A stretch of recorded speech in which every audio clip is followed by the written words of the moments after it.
This is the Financial Voice, coming to you live from the British Colonial Hilton. Tonight, our panel of experts discuss the 2020-2021 national budget.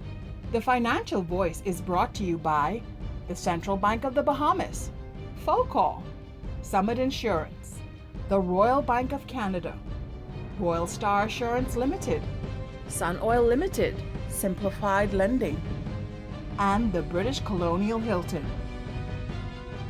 And now your host, Hubert Edwards.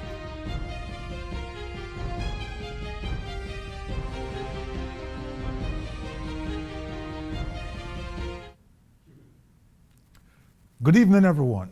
Welcome to the 13th Annual Financial Voice, a brand of TLC Group. I'm Hubert Edwards, Managing Consultant of Next Level Solution, and your host for this evening.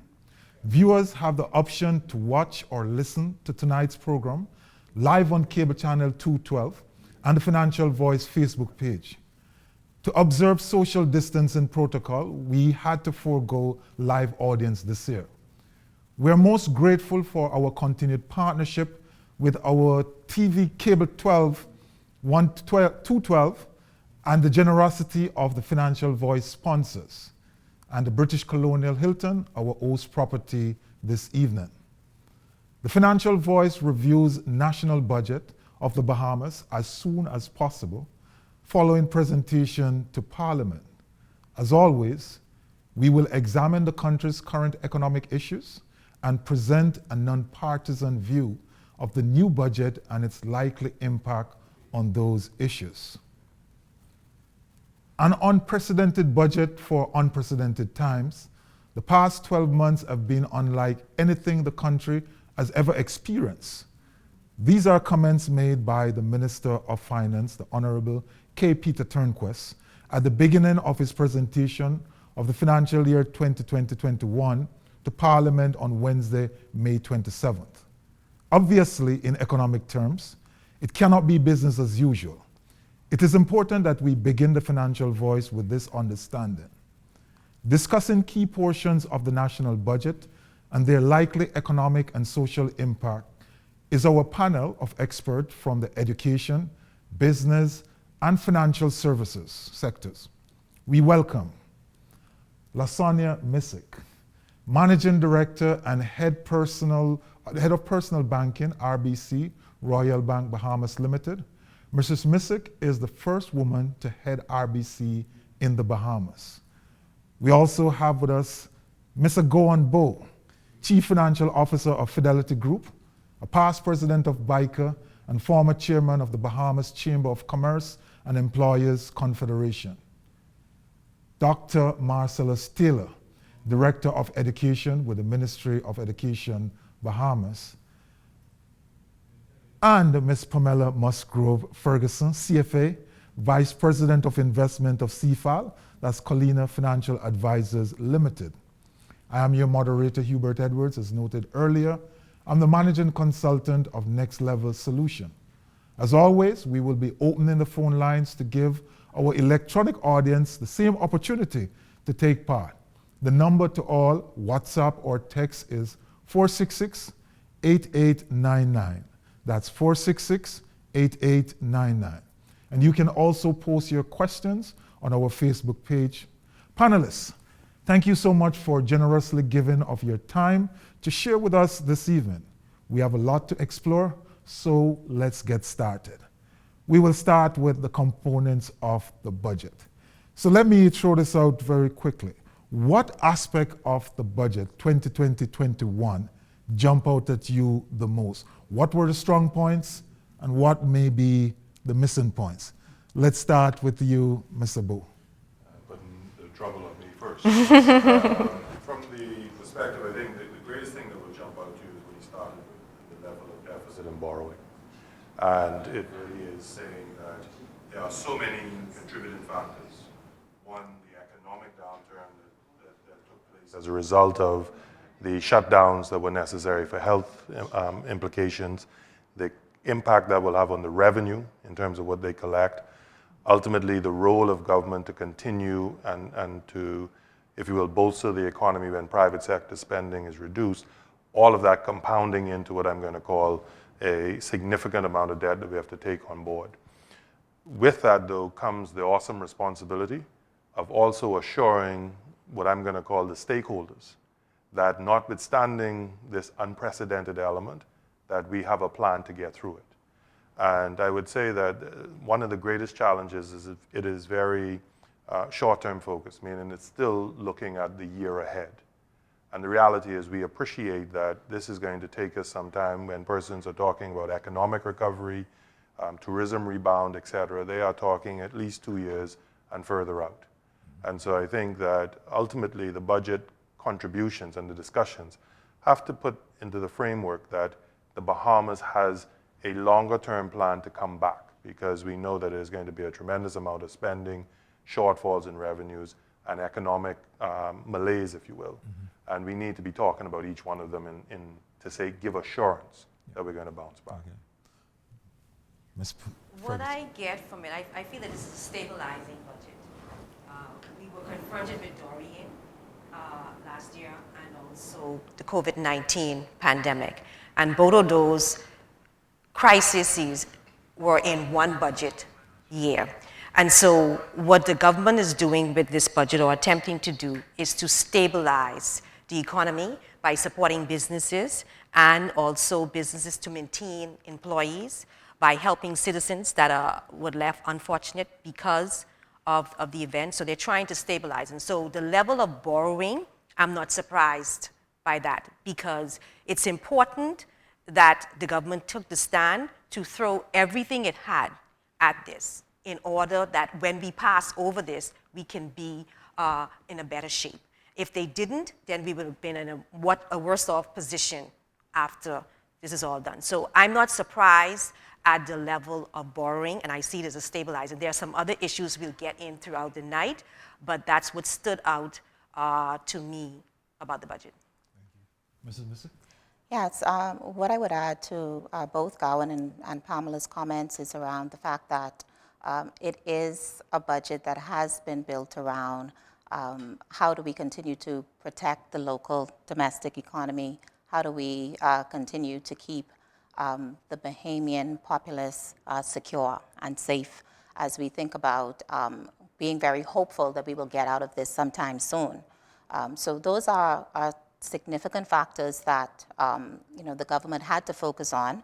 Unfortunately, we had Dorian in September, and then further compounded by COVID-19. There was no way that we could go around focusing on these two major factors in the budget this year.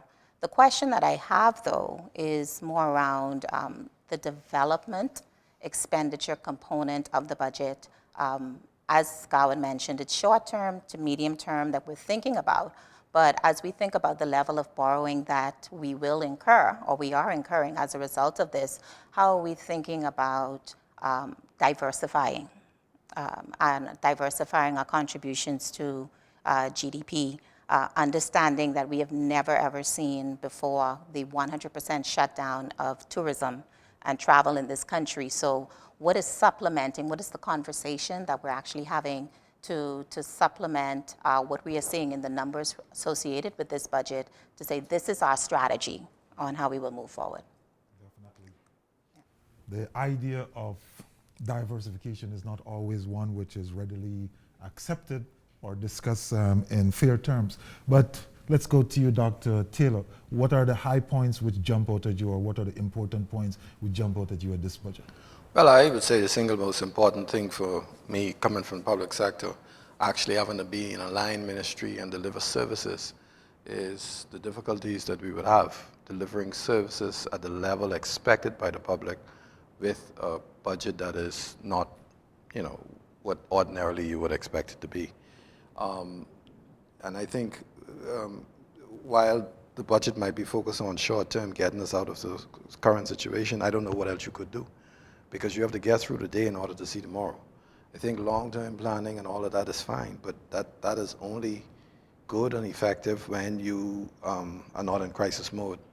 And so as a government ministry, we have to operate in crisis mode, and we have to figure out almost time by time what is it that we're going to do in this instance and that instance, because the variables keep changing and because the resources are not always there. I am a bit concerned about this over-reliance on government to do so much in our economy, because I don't know enough about it, but it ends up coming right back in terms of higher taxes and all these other demands that we're putting. So one of the main things is how can we in this time break out of that dependence on government? How can we find ways to have a stronger and more vibrant private sector? And even some of the state, some of the services that are now provided by the state, how could maybe we could ensure that private entities can provide those services with better government monitoring and regulating?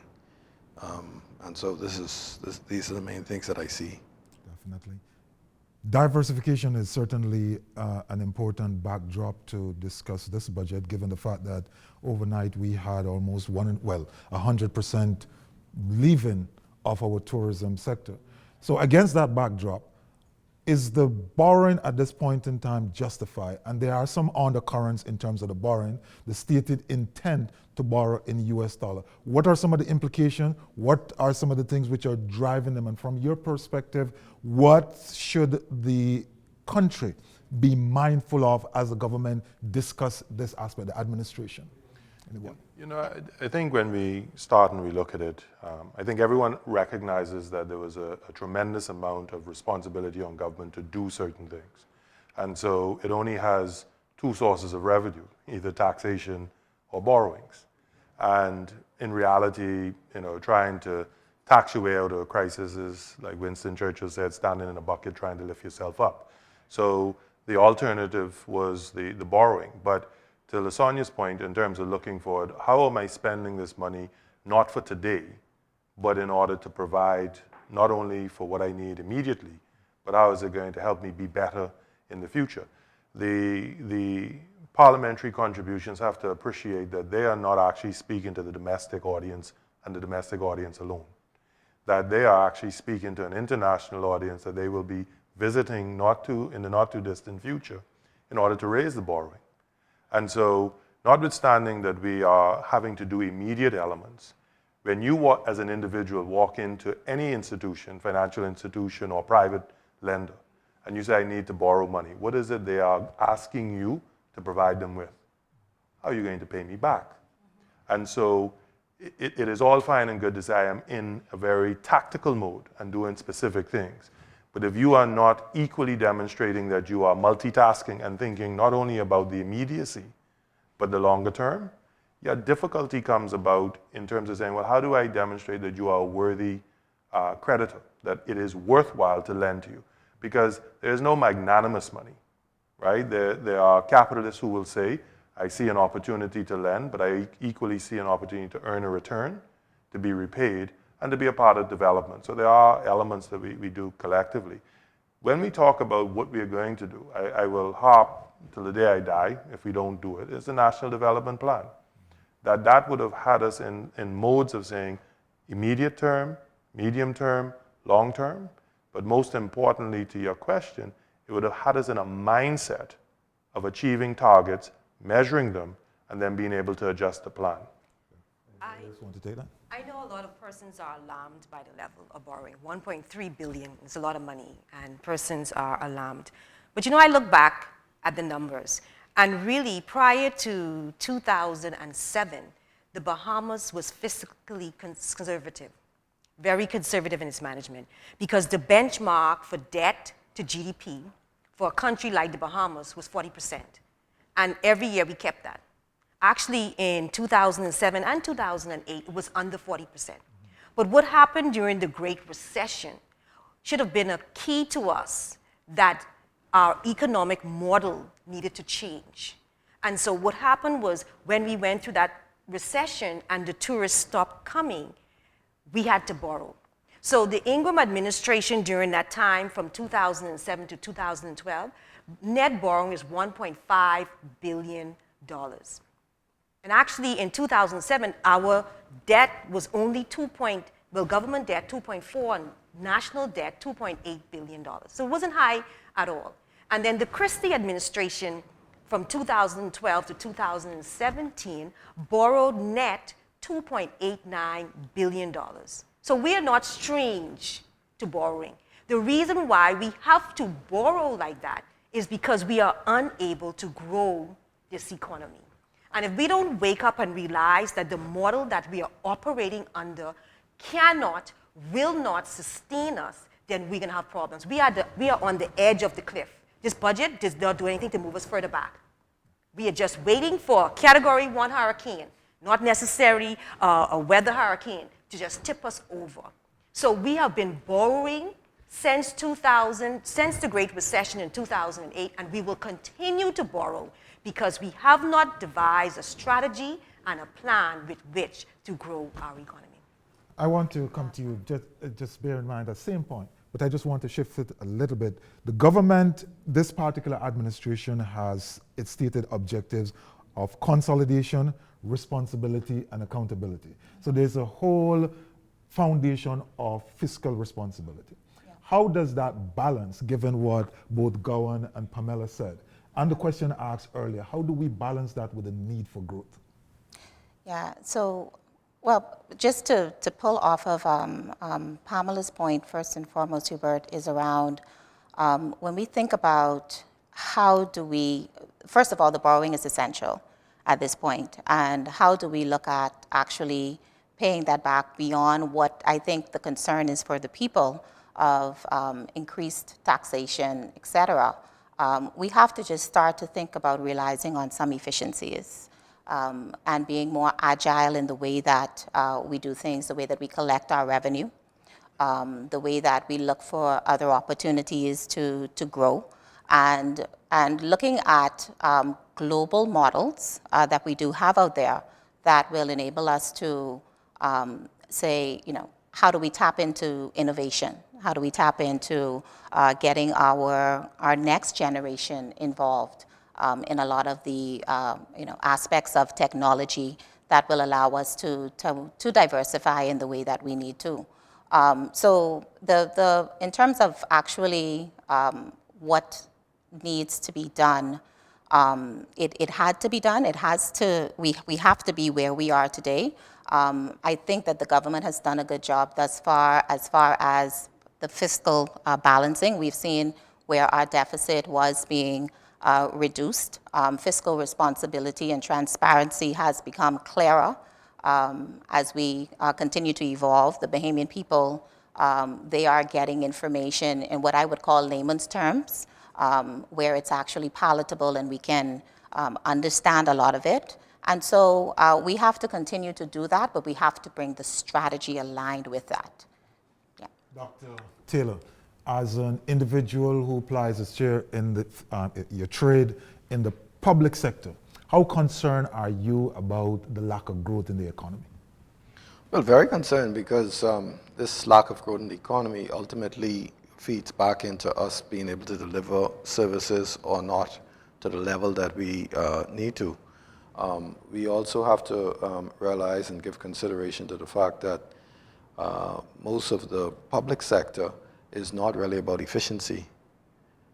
There is a big element in the public sector that is about engaging persons, and it's almost like a kind of social welfare program to some degree in some instances.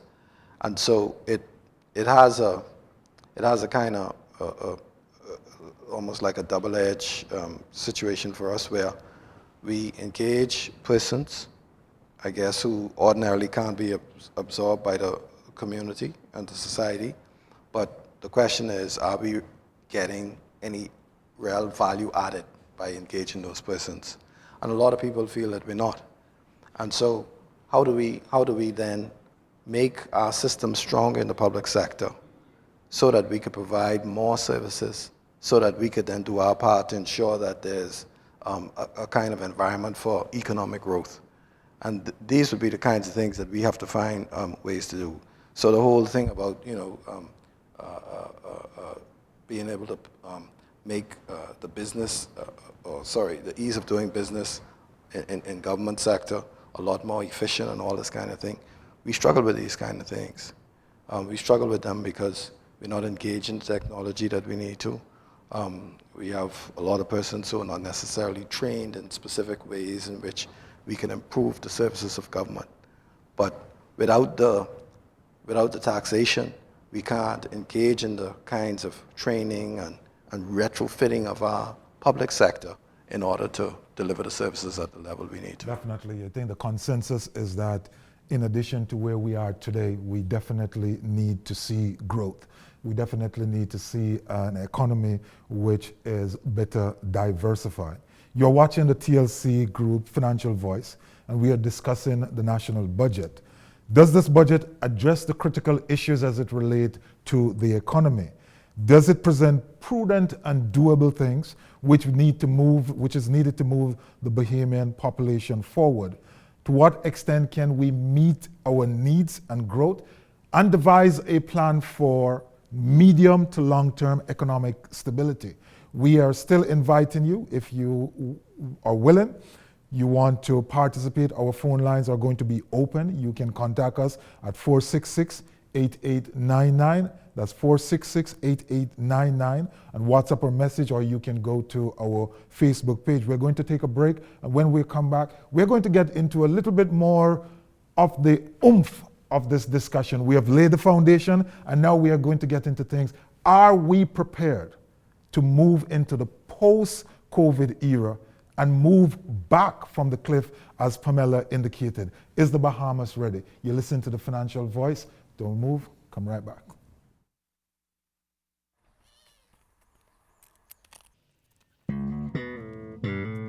Life is filled with choices. Every choice we make has a consequence. Whether big or small, financial choices have more lasting consequences than most.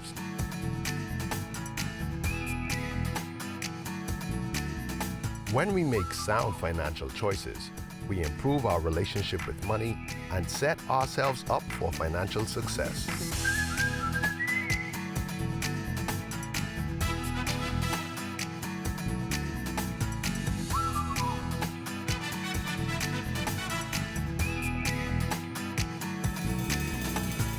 Visit GetMoneySmartBahamas.com and learn how to get money smart today.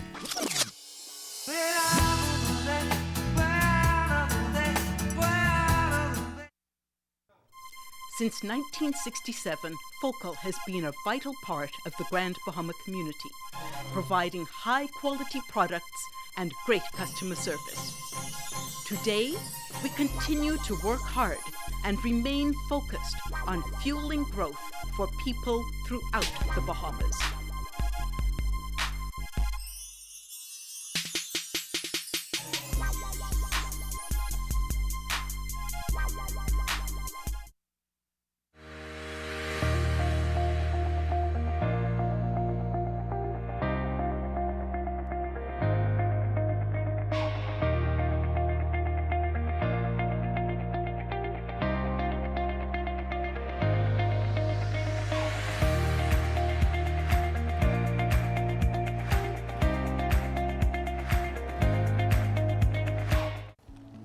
Car insurance, home insurance, marine insurance, this insurance, that insurance. The truth is, you may not like it very much, but you need insurance, and it has to work for you. That's why Summit insurance policies are designed with you and your life in mind, fitting your lifestyle and needs perfectly. So you can rest comfortably knowing that your car, home, boat, and business are well taken care of. Contact our agents at Insurance Management today. Summit Insurance, we peak above all others.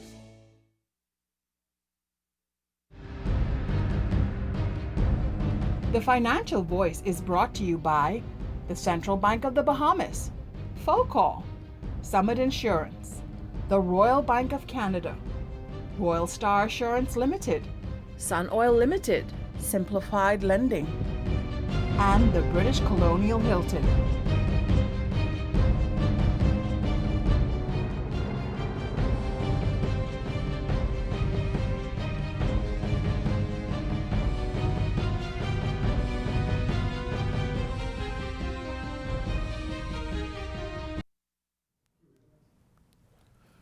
Welcome back to the Financial Voice. coming to you live on our TV cable channel 212.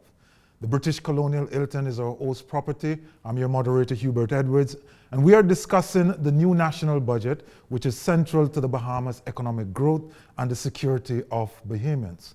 Participating in our conversation are experts in the field of education, banking, and various aspects of financial services. With us are Marcellus All, PhD, Director of Education in the Ministry of Education; Lasonia Missick, Managing Director of RBC Royal Bank, Bahamas Limited; Goanbo, Chief Financial Officer of Fidelity Group; and Pamela Musgrove Ferguson, CFA, Vice President of Investment at CFAL. So at this point in time, we are going to shift slightly to some of the questions which I am sure are out there on the lips of individuals, and I'm going to ask it for them. Small and medium-sized enterprises have provided wider inclusion in the economy, especially in fostering opportunities for more people to become business owners.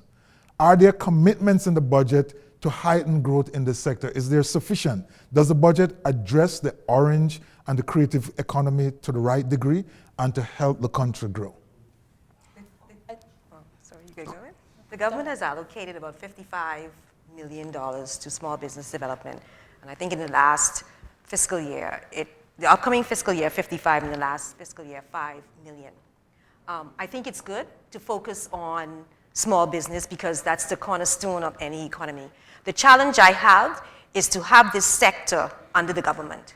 I think there needs to be assessment to determine if the money that is being advanced to the small businesses are really benefiting them and not just throwing money at a program because you think that it's good. So there's no assessment to determine, are the businesses doing well, how are they coming along? And also I think there needs to be under education training in business. Training in starting up a business, how to run a business, and maybe that can be a vocation that you include whether in your last year of high school or at BTB Vibe. But I think it's important that we train persons because a lot of people may have ideas and want to be in business, but they don't know how to operate a business, how to use proceeds from the business for development and growth as opposed to personal lifestyle or personal spending. So I think more needs to be done on that area. So while there's an allocation to small businesses, there's no verification on whether it is really having the impact that it's supposed to have.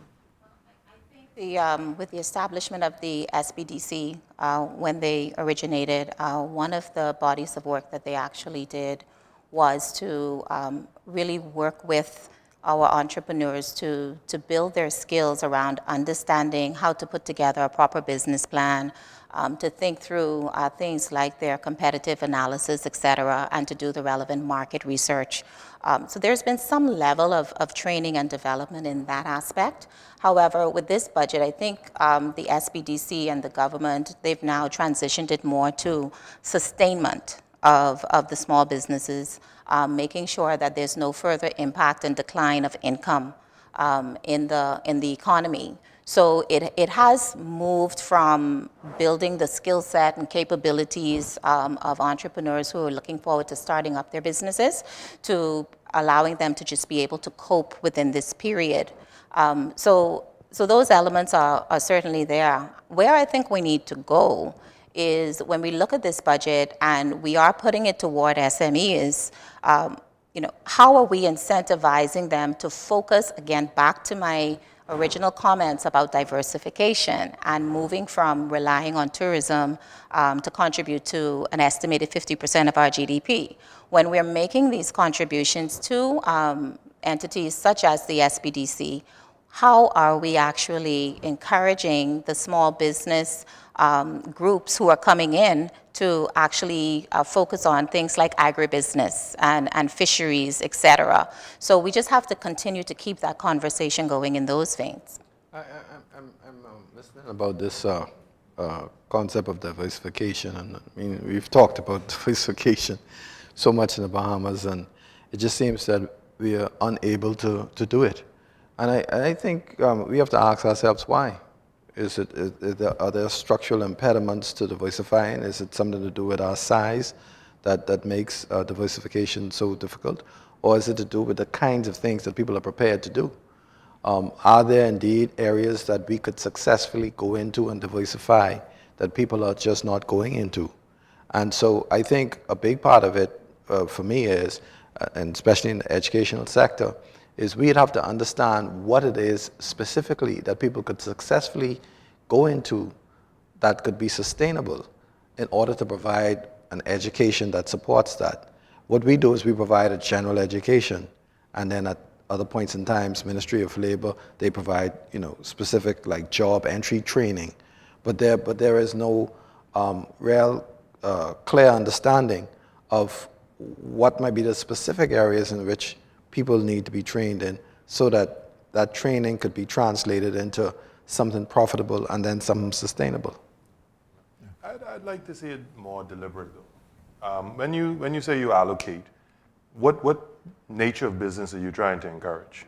So when we go back previously, government scholarships were driven to actually achieve the academic training that we were looking for when we were looking for doctors, local doctors, when we were looking for professionals in various areas. We have effectively just said that this is the money being allocated.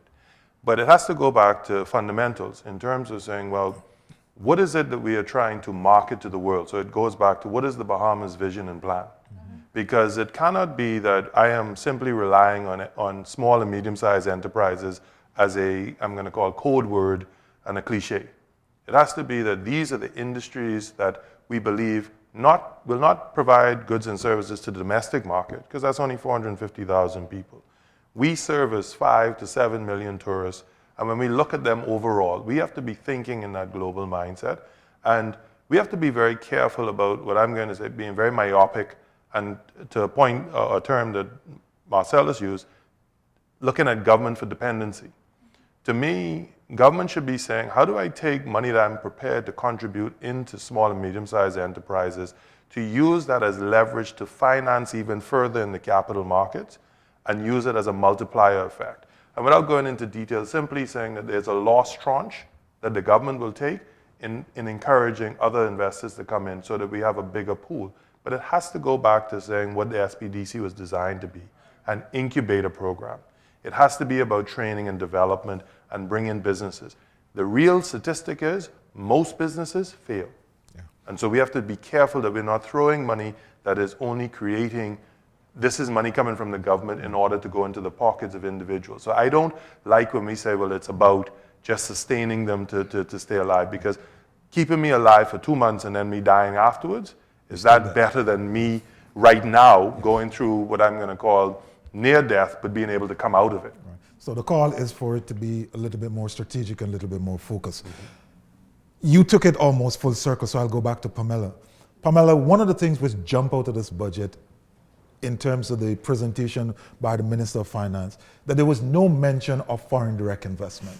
How important it is for us to create that balance of attracting and maintaining foreign direct investment if we are looking to grow the economy?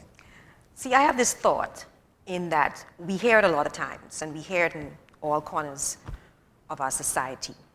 We need foreign direct investment. We need foreign direct investment. And so for that means that foreigners need to come in and invest in our economy for us to get. And we need the foreign currency because we import everything. Our dollar is not traded out there, and everything we import, we need dollars. So on the backdrop of our economy, everything hinges on us having access to this foreign currency. I put it that we don't need foreign direct investment. We need foreign currency earnings. Yes.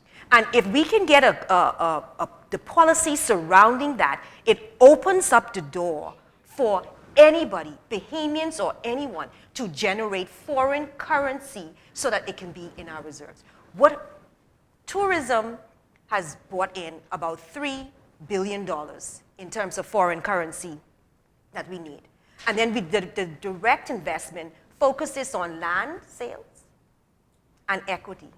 That's it. Mm-hmm. Land, which is, I know we talk a lot about our resources, but land, a prized resource that we have. And that's how we get the direct currency that comes inside the country. But if we open it up, then it changed the playing field, and then we encourage business, we incentivize businesses so that then we can, the foreign currency that we earn, we get to keep it. It doesn't trickle out with the company.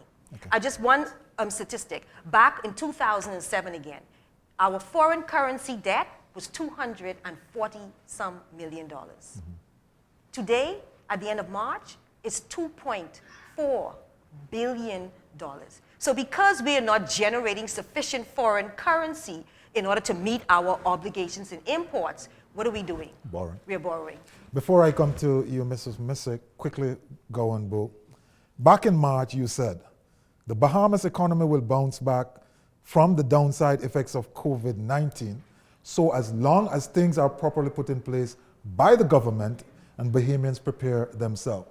Question, are the things in place and are Bahamians prepared? My short answer would be no. And the reason being is not to be on a pessimistic side. We have focused on what government is doing and not enough on what we as a collective society are going to do. And what do I mean by that? Government is only 25% of the economy. They are there to be facilitators, provide the foundation framework for what it is to allow the remaining 75% of the economy to thrive and expand. Mm-hmm. We have to be encouraging Bahamians to say, how do we pool resources and work together?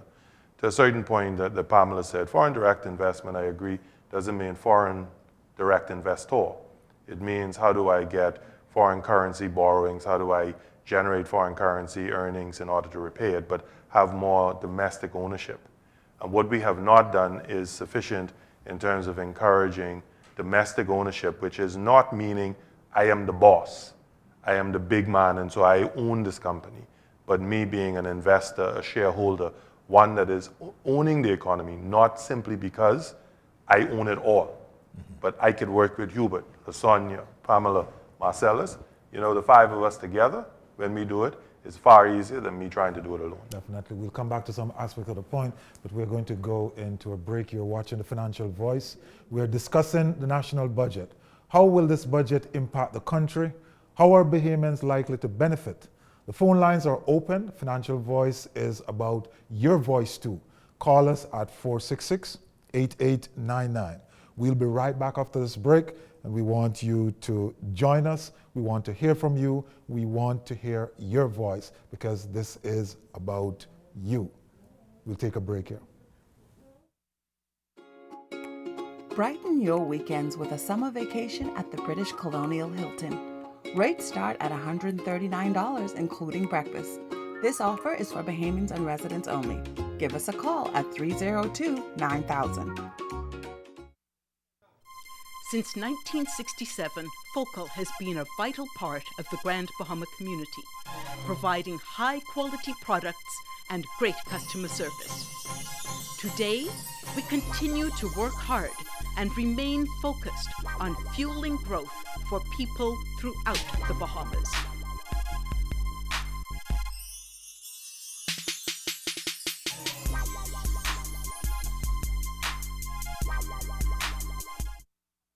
Digital banking, online, RBC. RBC banking, online, pay your bills anytime.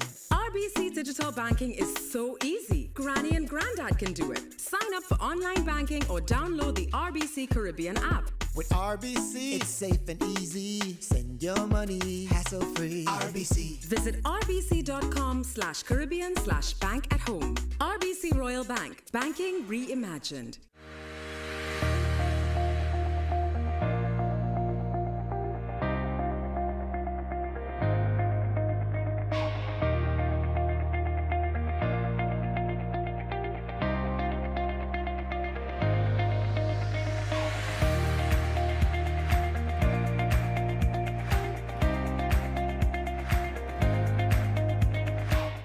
He's got the whole world in his hands. He's got the whole world in his hands. He's got the whole world in his hands. He's got the whole world in his hands. Sun Oil, caring, invested, committed.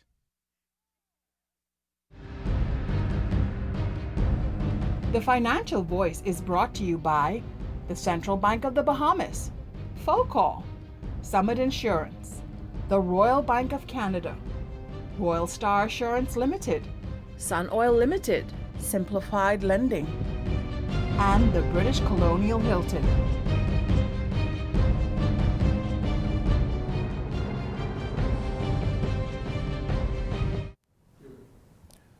Welcome back to the Financial Voice, live on our TV cable 212, broadcasting from the British Colonial Hilton. I'm your host, Hubert Edwards, and we are reviewing the national budget, which takes effect July 1st.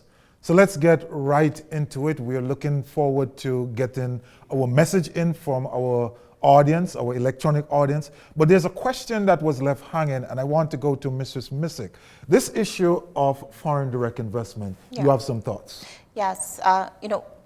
Sometimes when we start to talk about foreign direct investments, I know a lot of us, we would lean to just the acquisition of real estate, persons coming in and making those purchases and developing real estate. But as we think about foreign direct investment, I think it's broader than that. It's about persons wanting to establish franchises and different businesses and using their capital and resources to do so. The question is, how do we perceive it? Do we perceive it as a people that we need the foreign direct investors more than they need us? It has to be established as a mutually beneficial relationship and a partnership, and we have to manage the way that we may extend ourselves through various concessions, et cetera, to a point of what could be perceived as desperation. And so there's that aspect, and then there's also the aspect of thinking about when the foreign direct investors leave. After they've had their time in the country, what are the consequences, if any, associated with that? Is the environment still in order? Do we still have employment that's sustained? Has the training and the capabilities of the persons that would have worked for these various entities and agencies, are they better off for it? And can we now have Bahamians carry on the succession of these institutions as they come forward? So I think we just have to broaden our thought process around foreign direct investments and just make it more mutually beneficial for the country. Yeah. As we wait for our questions from our audience in the listening public, I just want to go to you quickly, Dr. Taylor. The government has made some significant increases in public sector allocation in health, and certainly there is a large allocation in education again. They've also continued the commitment in terms of free university education to UB. As an educator, as an administrator in the educational arena, what are your takes on this, and are we doing enough as it relates to those areas? Well, what I would say is that what I like to see is the trend that is happening, which is a shift of resources going out of the country to educate people, and more of the resources staying here to educate people locally. And the reason why I think that's important is not because I don't want people to have an experience of going abroad, but what we have seen is the tendency of once persons go abroad, especially if they go to Canada and particular countries, their chances of coming back are slim. And so that investment that we make in their education is one that doesn't come back to at least directly support our national development efforts. And so the opportunities that we provide when they're local, we have more chance of benefiting from them. I also like the fact that there is an increased effort to support the training at the BTVI, at that institution. It goes to the point that Mr. Bowe raised earlier when he talked about us providing training for persons in the academic areas. Now we're seeing more and more resources being placed for training in skills-based areas, technical trades and so forth. This would be an area where a lot of people can go into business and potentially can diversify the economy. And so I think we should do a little bit more, no doubt about it. And I think we should also look at, in addition to the, the 4-year degree programs, how do we get people to participate in training that is more what they call micro-focus, micro-credentialing, where you're being certified and trained into doing specific tasks, so that once you come out of an institution, it is in the sense that you have the general understanding of it. You have the specific skills to do what it is you need to do. Definitely. As we just say one on it, and we haven't looked at it this way. The University of the Bahamas is an extremely high caliber institution. Me being an alumnus, have a pride in that. But that is also a source of where we can bring international money in, because we look at it, and so Marcellus looked at one aspect of it in terms of, if we are going to spend the money educating our people, spend it in our local institutions. But as we strengthen those institutions, that becomes a source of saying, do I get international students that are coming for the quality programs because it is accredited, recognized? We think about our marine resources, our natural resources that they have studies in. And I think we have to, at the risk of sounding too capitalistic, we have to look at everything that we're spending money in terms of how it can generate a return. And I think UB is one of those sources that we sometimes take for granted as being, it is going to provide low-cost education for Bahamians. But it is going to provide a high-quality education at a reasonable price for Bahamians, but it is also a source of bringing in international students. And if we can get the infrastructure, housing, and the campus requirements that they're building out, that is an opportunity to invest in an institution that will then pay for itself, not only by the fees it can generate, but the fact that international persons coming will bring foreign currency as well. So we have to start thinking very, very business-minded to say that we use the opportunities to do so. And I think that's just building on from where, as Marcellus had said. And I think a lot of tertiary level institutions are looking at that. And there's a lot of competition for international students. I think what the University of the Bahamas has to do is to try to tie that effort into what is it that we could offer here at UB specifically, and in the Bahamas generally, that would be the magnet to bring in some foreign students. We have some comments coming in from our listeners.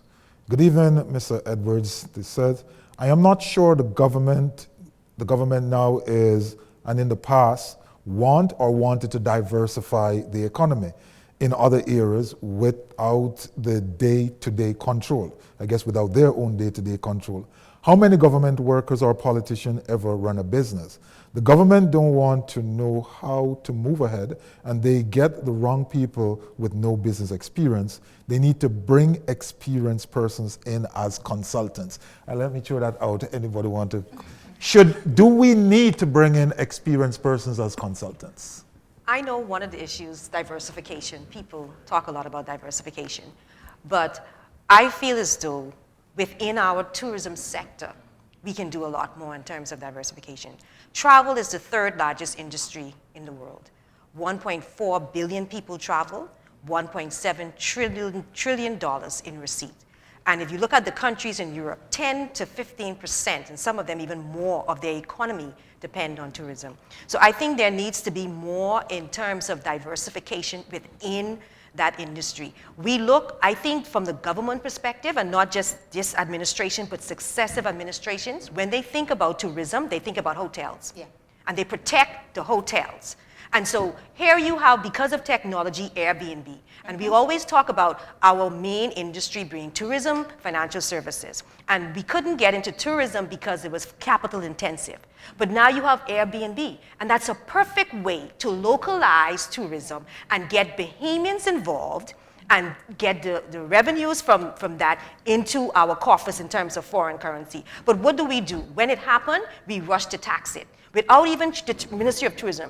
I'm not saying it shouldn't be taxed. Yes, eventually, but try to understand it, how you can better it, how you can help improve that product so that's a perfect source of foreign direct investment that stays in the country as opposed to the hotels when they only do the salaries and whatever other auxiliary fees that they have to pay, and then the rest of the funds leave the country. I have to build on that point because, back to the point of the Airbnb concept. I mean, that is a $47 million entity, $1 billion actually, entity that's happening now. And when we look at how that started and how that model can fit so well, not just in Nassau, but across, a number of our islands, and, to be able to move from a place of having to rely on mega resorts, like we have seen historically how that has not worked for us. I mean, we can take Grand Bahama as an example, and the impact that, hurricanes and as we get more monster storms coming along, what it does to us, what COVID-19 has done to us in the mega resorts. And if we go and rely on the situation from the economic crisis in 2008, and when we were having challenges with people traveling and because of the recession, you look at models that have worked. You look at the Abaco model, you look at the Exuma model, where we had persons who had vested interests in returning back to those communities because they had properties, because they enjoyed sailing and other benefits of tourism. That's where we need to go to. Yeah, I only wanted to say, how I understand that perhaps the government should not tax the Airbnb in the beginning to give it a chance to grow and to mature into something sustainable and viable. But how could the government not tax something if it's a significant contributor to the economy? Not to tax it. I'm just saying try to understand it. Like, we had a press conference on tourism, and it was a wonderful press conference. People talk about what they're going to do to prepare for COVID. But we don't focus on the product, the tourism product. When tourists come, they want to experience our culture. And you hear the stories of old, how they went into the clubs and they went over the hill in those areas. That's what that Airbnb concept is. They want to experience our culture. Yeah. But the government isn't capitalizing on that. So I'm not saying not to tax it. I'm saying even if you tax it, try to understand it, and how can the Ministry of Tourism set up a unit that can help build that area and modernize it, and it will help to grow our economy and also bring in foreign direct business. I know you're raring to go, Gowan, but this is along the same line, so let's get in this other Texas comment. Einstein says, if you keep doing the same thing and expect different result, that is madness. I do not understand why the government keep depending on tourism as their main revenue source. If for any reason visitors are unable to travel, we will be forever borrowing our way out. We definitely need to diversify to seek ways to boost local production. But I would say to the first question, should government bring in the expertise? To put it into context that most Bahamians will understand, we too often send people with a collect bottle into a gunfight when we talk about financial transactions.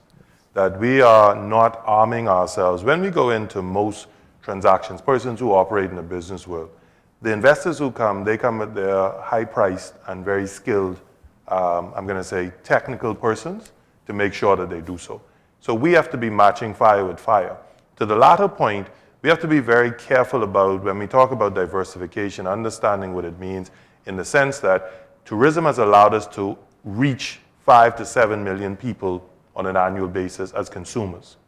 We have to determine, do we have an alternate product or service that will reach the same volume of individuals with the same spend when we talk about the elements of diversification? It is not to discredit it. It is to say that we have to do it on an empirical basis. And to Pamela's point and Marcellus, we make decisions, what I'm going to say, without doing the necessary analysis. Only by saying, what do we tax? Don't tax. Because ultimately, when we give concession to anything, it should be with the objective that it has a return in an alternate fashion. So I don't have to have direct taxation if I have the contribution to GDP, which contributes to employment, which contributes to ownership, which contributes to foreign direct or currency earnings. So we have to say that when we give something as government, is my money. Don't give away my money. I can spend my money better than you can. Determine that you give my money in a manner that allows me to get a return somewhere else. Yeah. Let's make a very quick shift to maybe one or two things that are a little bit controversial. There has been discussion around the devaluation of the Bahamian dollar. We saw the impact of NIB as a result of this particular event. And we heard recently the IMF says that we should reduce the reference rate. How are we prepared today? Are we in a position where NIB is going to be sustainable? We can maintain the peg, and are we in a position where we do not need or we can reduce our reference rate? Who wants to take that first? Well, we have to maintain the peg. Let's just go right there. I mean, there's so many implications that we would just be disadvantaged if we don't. I mean, just look at our proximity and the level of trade and service trade. We've just been talking about tourism that we do with North America.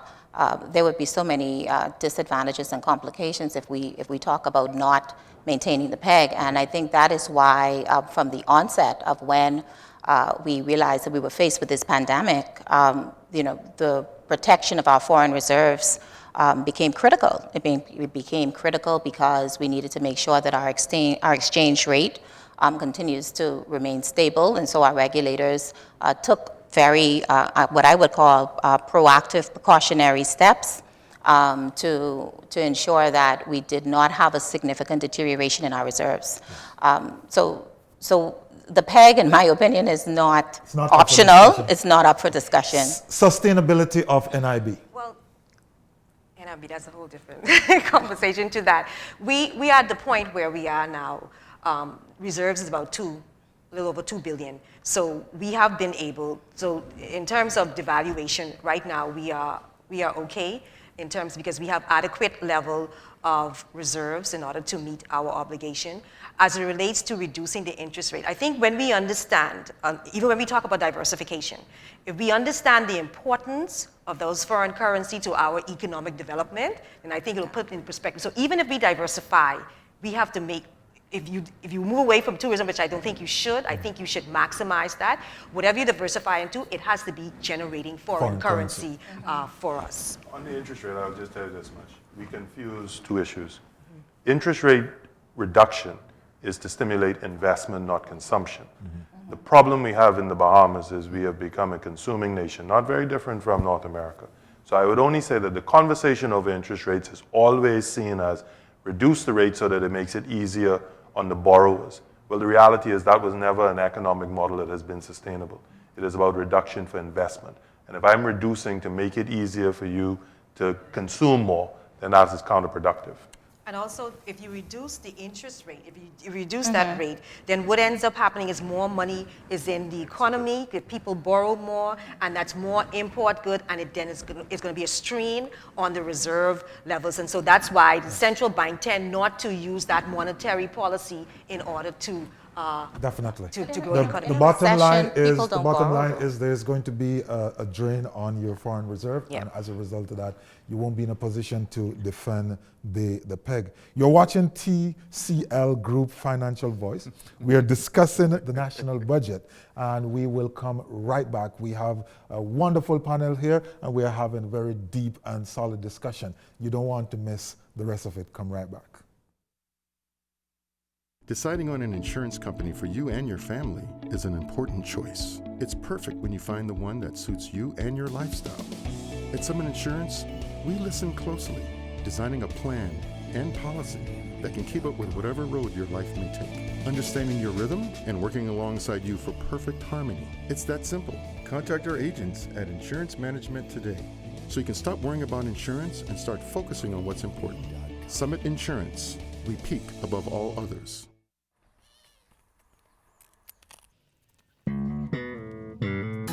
Life is filled with choices.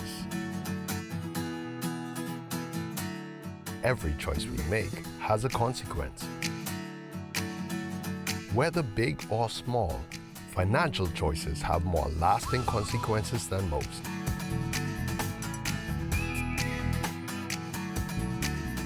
When we make sound financial choices, we improve our relationship with money and set ourselves up for financial success.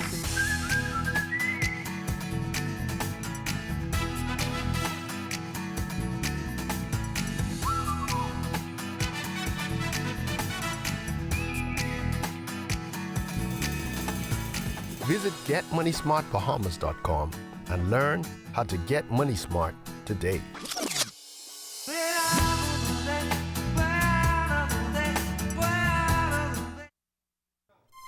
Since 1967, FOCAL has been a vital part of the Grand Bahama community, providing high-quality products and great customer service. Today, we continue to work hard and remain focused on fueling growth for people throughout the Bahamas.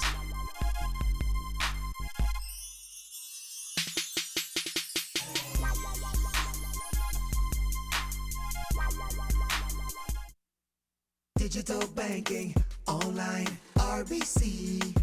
RBC banking, online, pay your bills anytime. RBC Digital Banking is so easy. Granny and Granddad can do it. Sign up for online banking or download the RBC Caribbean app. With RBC, it's safe and easy. Send your money hassle-free. RBC. Visit rbc.com/Caribbean/bank at home. RBC Royal Bank. Banking reimagined. The Financial Voice is brought to you by the Central Bank of the Bahamas, FOCAL, Summit Insurance, the Royal Bank of Canada, RoyalStar Assurance Limited, Sun Oil Limited, Simplified Lending, and the British Colonial Hilton.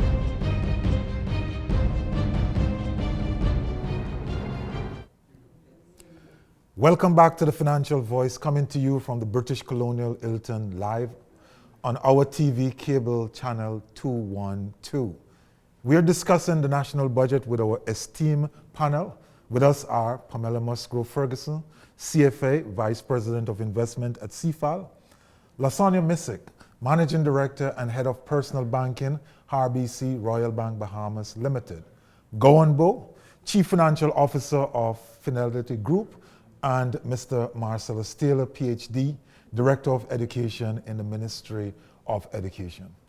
We're taking calls from our viewers, or we're taking messages over the phone, and the number to call or text is 466-8899. Or you can post your question on our Facebook page. And so we will continue to look out for those. When we went out in the last break, there was a hanging question, a hanging chat, and we need to clear this one. NIB. NIB, in a way, rode in as a knight and saved the day recently. The question, though, is it sustainable? There's discussion about increasing the rate and extending the period. Can NIB take us into the future? I think there needs, overall, I think we need deep-rooted reform in our economy. And one of those reform needs to come from NIB. NIB really is a social pension plan. And the government controls it. Even though the government does not contribute any more than any one employer to that plan, they control it. And I think that needs a bit more transparent. I know we got the NIB model, which is good. Like you said, they came in and they saved from the UK. And what they do, their NIB, it's added into government revenues. Because NIB is about $1.9 billion.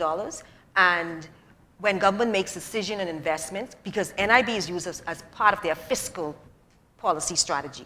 And when they make those decisions, we don't know.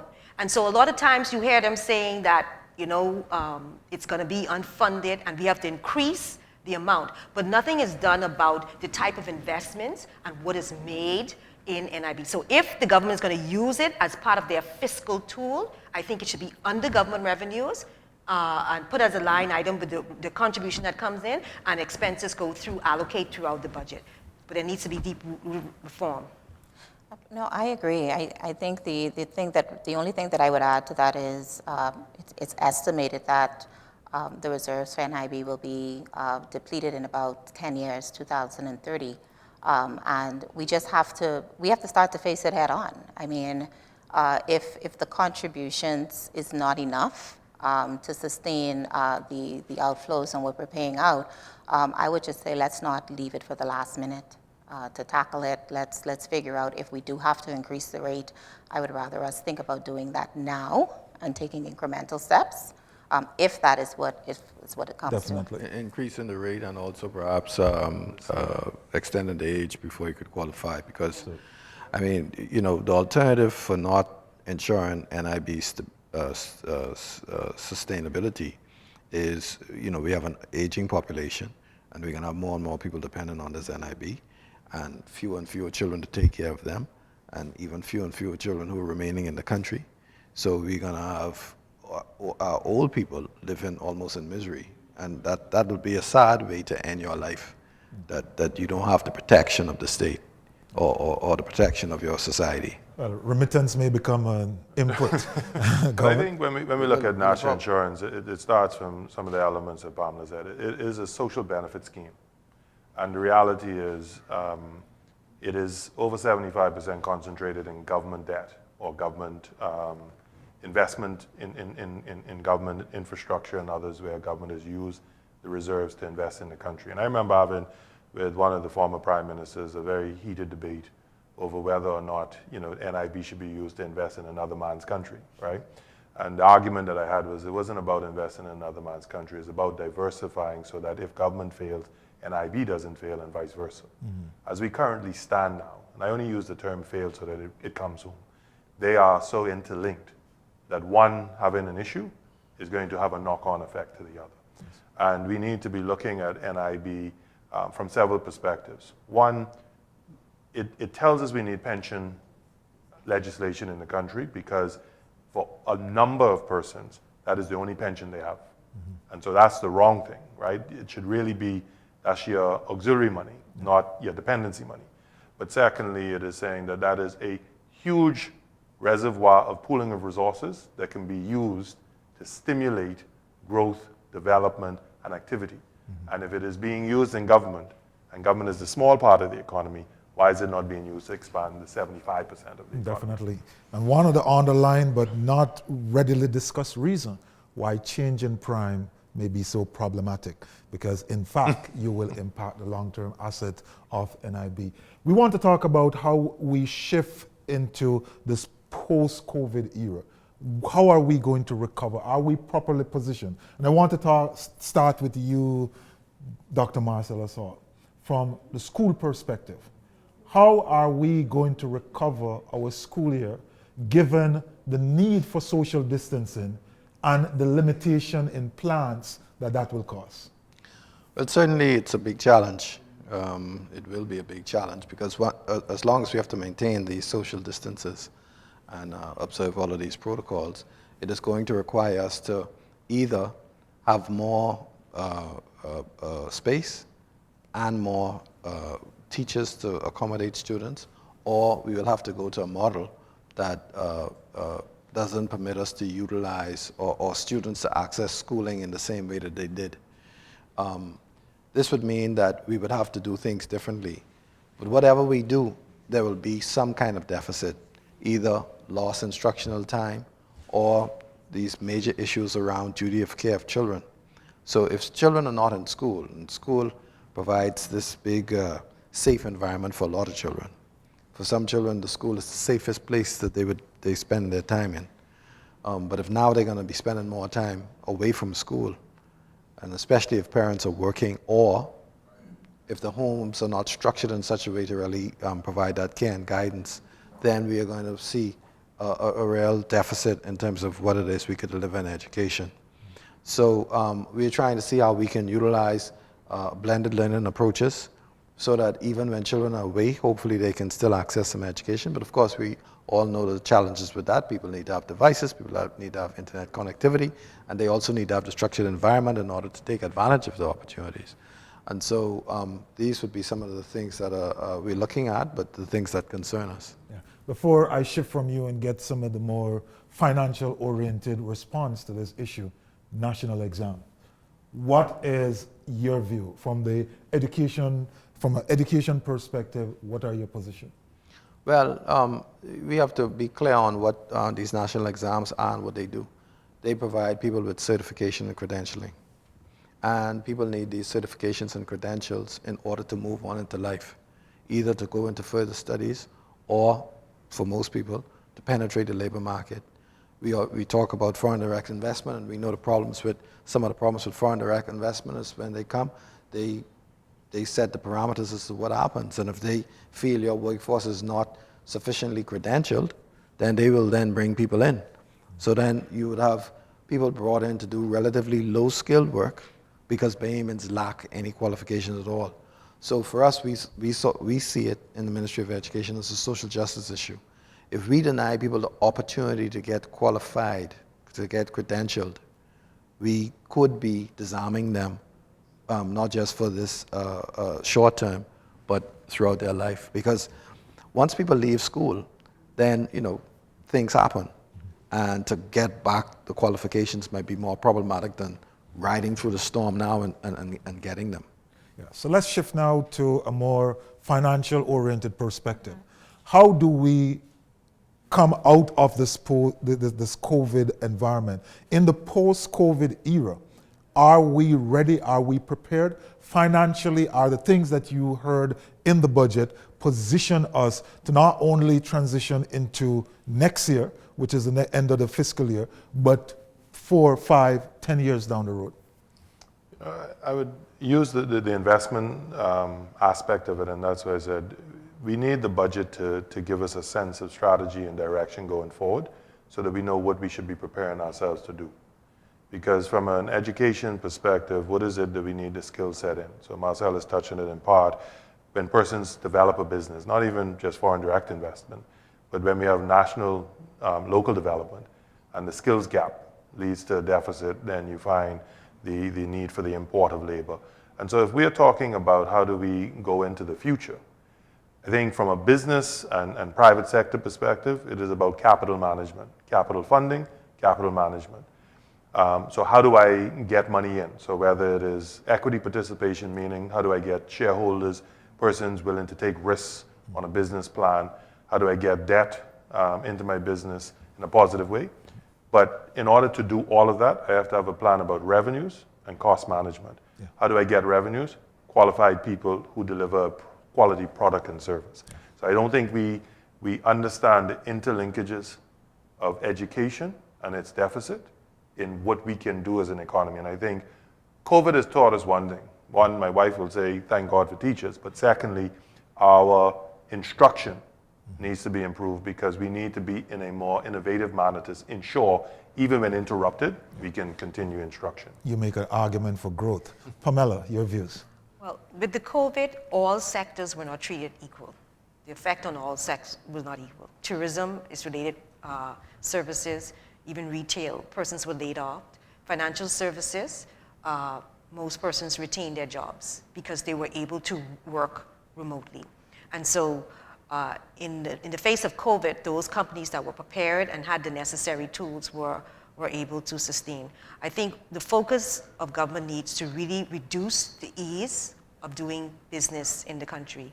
It's too costly, and one of the key areas that needs change, reform, is to have affordable and reliable power, and we don't. And until the government can fix that with BPL, we're going to have challenges going forward. Definitely. After COVID.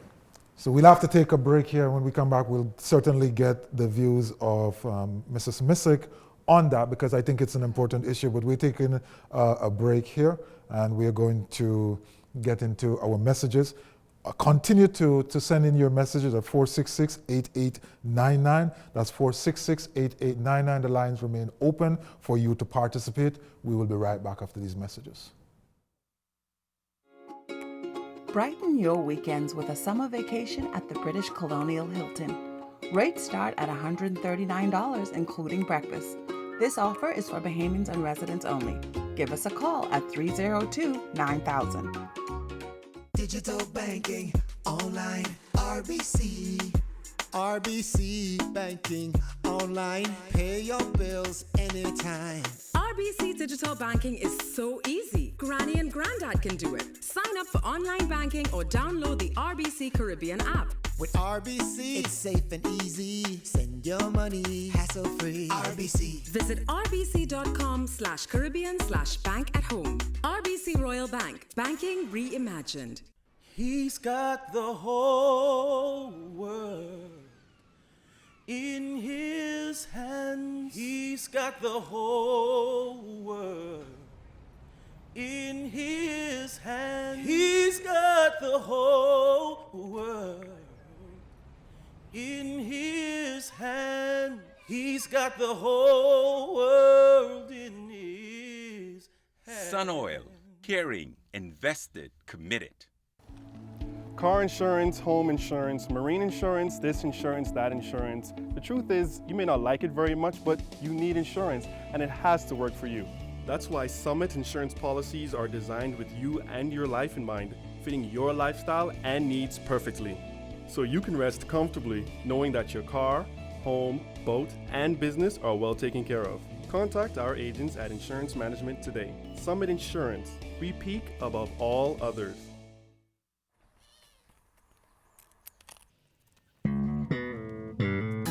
Life is filled with choices. Every choice we make has a consequence.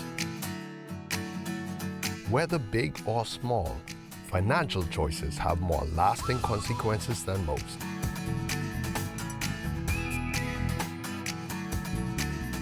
When we make sound financial choices, we improve our relationship with money and set ourselves up for financial success.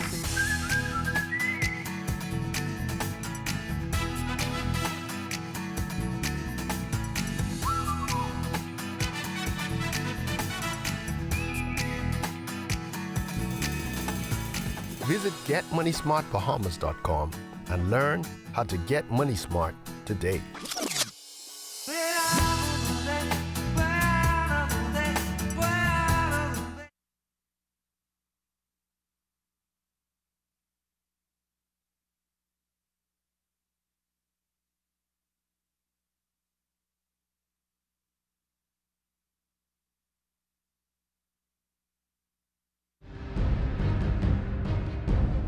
The Financial Voice is brought to you by the Central Bank of the Bahamas, FOCAL, Summit Insurance, the Royal Bank of Canada, RoyalStar Assurance Limited, Sun Oil Limited, Simplified Lending, and the British Colonial Hilton.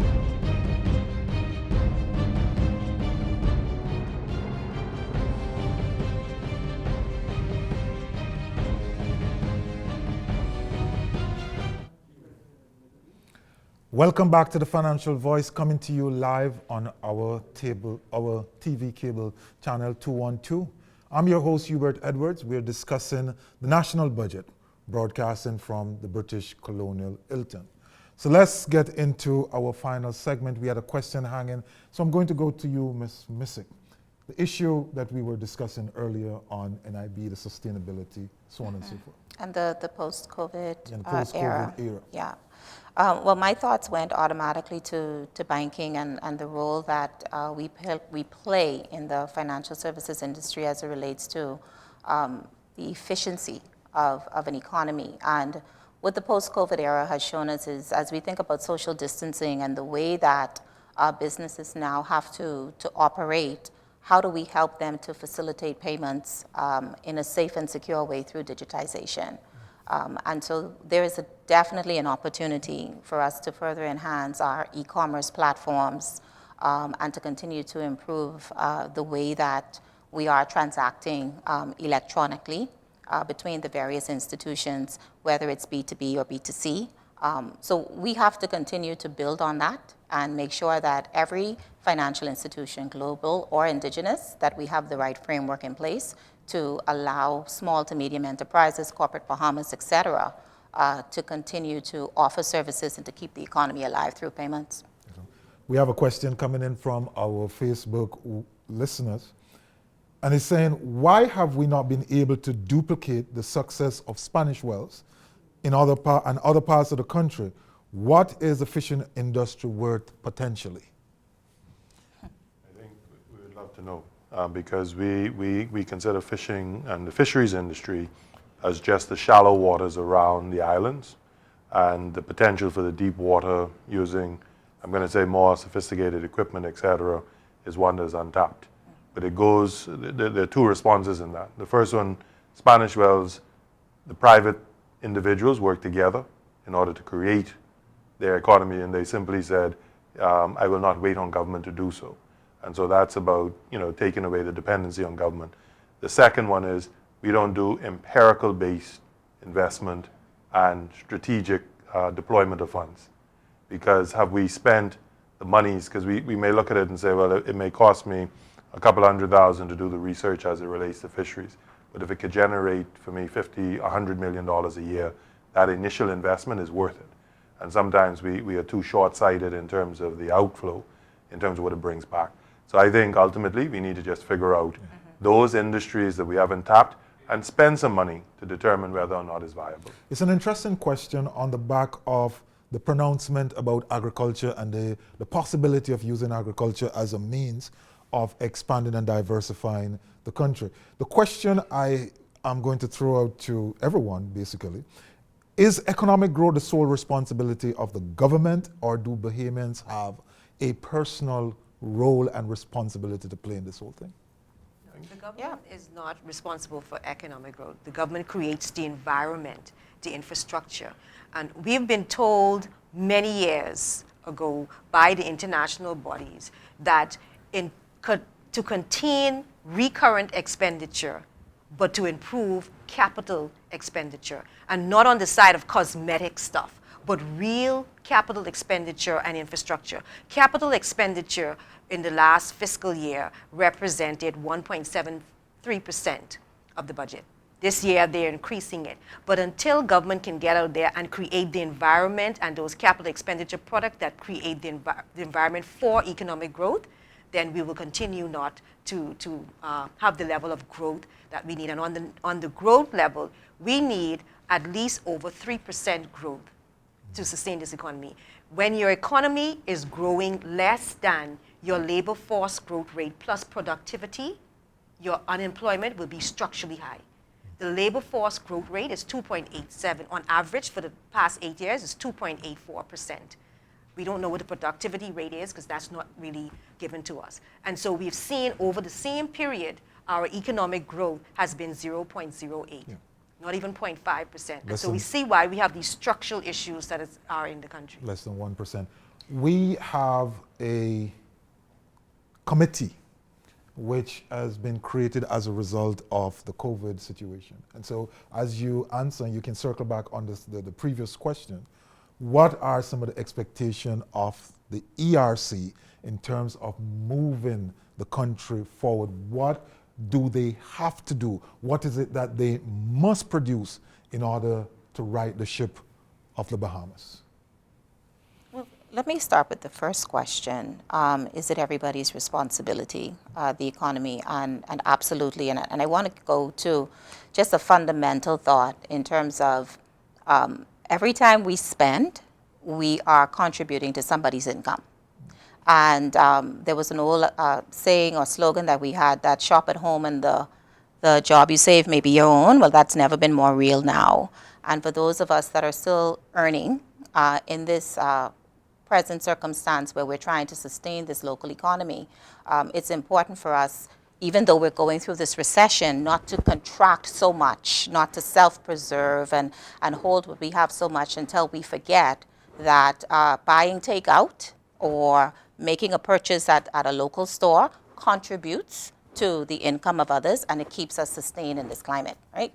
The Economic Recovery Committee, just very quickly, I think the main thing that they have to do is really, I don't see where we have the young people involved, and I think they need to really bring voices around the table and understand where those opportunities are in technology and other places where the world is going. Okay. Quickly on the ERC as we get to the end. I'd say dust off the National Development Plan. I am too fed up of us as a country being so politically immature that we are not prepared to do things for the long term because of the fear of who started and who finished. And I would say that if we spent considerable time and effort in it, make use of it. I think we spend a lot of time getting ideas. We do that a lot. We form committee after committee, subcommittee of the subcommittee, subcommittee of the subcommittee to get ideas, and we don't implement. I think what needs to happen is there needs to be an implementation. Stop just planning all the time and getting ideas and go out there and start to do something. And action the and implementation action. is problematic because the implementation is what really requires the resources. It really requires to mobilize. And I think that's where the difficulty really lies with us. We can do things and we have a lot of ideas, but actually roll it out is where we have the challenge. We're at the place where The call is for implementation. The ideas are there. And I think, in a way, we are saying that this particular committee, who is deliberating at this point in time, needs to come forward with some fundamental thing. And as Gowan indicated, there is a basis. The National Development Plan does it off, put it forward. We are now close to the end of the show, and we would like to get each of you final points. So we're going to move into, as we wrap up, we will start with you, Mr. Bowe, and then we work our way around to get our closing points. My main thing is I would like to see the budget exercise demonstrate some political maturity. Let's stop worrying about who did what and didn't do in the past, and speak about what our future is like and what we're going to do differently. And I think the main focus is this. The world that is watching is not interested in the history. It is interested in what we're going to do going forward. So let's not waste the remaining weeks and contributions talking about elements of the past. Let's talk about the plans for the future and more concrete, if you will, implementation strategies and direction that we're going to go, because the people in general are looking for the government to at least be a lead. Yeah. Mr. Taylor? Yes, I think this dark cloud of COVID and I guess Dorian before makes people feel that, we in a doom and gloom situation, but I do see a silver lining around it. The Deputy Prime Minister outlined 5 what he called key critical issues to be addressed by the budget. And I think the 5th one that he mentioned was governmental reform. And I believe COVID has caused us to reform, even to some degree, what we do in government sector, certainly in the education sector. And I think now that we are at this point where we realize that we have to do things differently, we can indeed find ways to be more effective and maximize the resources that we have. Thank you so much. Mrs. Missick. I would just conclude by saying that what we are now using as a common phrase these days of unprecedented external factors impacting us has now become the precedents. And as a result of that, we have to continue to think ahead, and we have to learn from each of these experiences and establish ways that we can grow and we can be better to sustain or withstand these types of shocks as they come forward to us. So we have to go back to the original point of thinking about how we diversify, whether it's the actual tourism sector itself or other aspects of the industry, and how do we not work in silos. Definitely, and we end with you, Pamela, as you walk us back from the cliff. The Minister of Finance has been focused on deficit. I think it's misguided to focus on that single number deficit. I think the more important thing is to focus on debt over GDP, because even though he has been successful, as he said, in reducing the deficit, that debt over GDP continues to increase because we're not growing. So if he focuses on growing the economy and reducing unemployment, the deficit will take care of itself.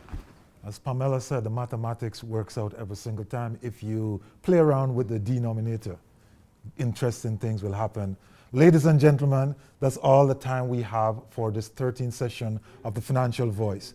I want to thank you for your contribution tonight.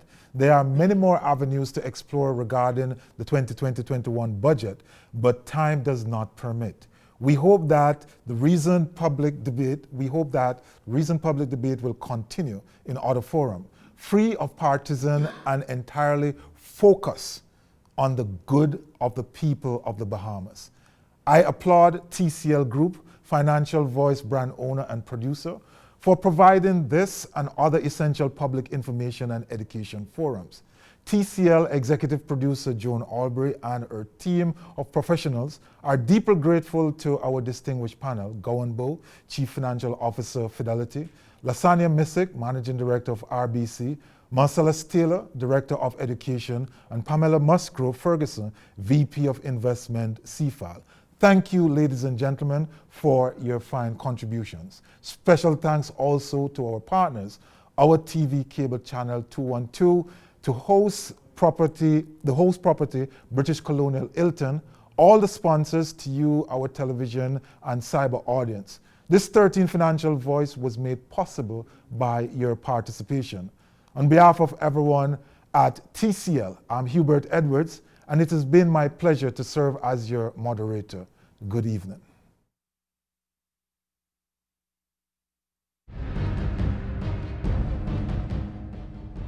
The Financial Voice was brought to you by the Central Bank of the Bahamas, FOCAL, Summit Insurance, the Royal Bank of Canada, RoyalStar Assurance Limited, Sun Oil Limited, Simplified Lending, and the British Colonial Hilton.